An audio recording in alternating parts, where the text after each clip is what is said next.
Industrial companies are always on the lookout for sources of growth. It's often hard to come by, especially for those serving mature industries. And we've seen a lot of different evolutions over the years. Companies have looked to emerging markets for growth, but often found their cost structures are not competitive.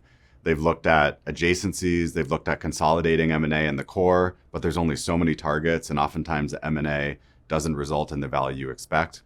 The place we're seeing industrial companies and manufacturers really focus on currently is services, and specifically services enabled by connected equipment and the data coming off those machines.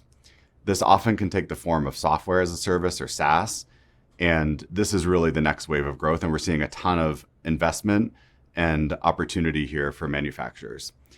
And the rewards are really high. It's good for your customer, it reinforces your core competitive advantage, and it's higher margin, often 40 to 60% return on sales. And that profit is actually valued more highly by investors, 2 to 5x your traditional core multiple we're seeing when you do this at scale.